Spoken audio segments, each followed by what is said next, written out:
বুঝতে পারছি আপনারা কিস্তির টাকা দিতে পারবেন। আপনি যদি আমার প্রস্তাবে রাজি থাকেন তাহলে আপনারা কিস্তির টাকা দেওয়া লাগবে না। আপনার প্রস্তাবে রাজি হইলে আমার আর কিস্তির টাকা দেওয়া লাগবে না। কি প্রস্তাব স্যার বলেন? আপনার মেয়ে শান্তিরে খুবই পছন্দ করে।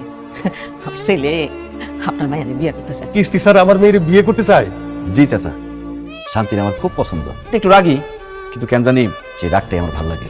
শান্তি একটু মিশা কথা কয়, কিন্তু সেই মিশা কথার মধ্যেও ভালোবাসা আছে। সে একটু ঝগড়াটে, কিন্তু সেই ঝগড়ার মধ্যেও কেমন জানি একটা মায়া আছে। আমি শান্তির যেদিন প্রথম দেখছি সেদিন থেকে মনে হয়েছে শান্তি শুধু আমার। টিপ, আপনি কি আমার বিয়ে করতে রাজি? জি না, আমি মরে গেলে আপনার বিয়ে করবো। আমার ছেলে তো দেখতে শুনতে ভালো, একেবারে রাজপুত্রের মতো। সে একটা কিস্তির স্যার। আমি কোন দুঃখে এই কিস্তির স্যারের বিয়ে করতে যাব? তার বেতন কম, সমাজে তার কোনো মূল্য নাই। স্থির টাকার জন্য মানুষের বাড়িতে বাড়িতে গিয়ে মানুষের পিছনে কুত্তার মতো ঘুরে সে। তাছাড়া তার সীমিত ইনকাম, এই টাকা দিয়ে তো সে নিজেই ঠিক মতো চলতে পারে না।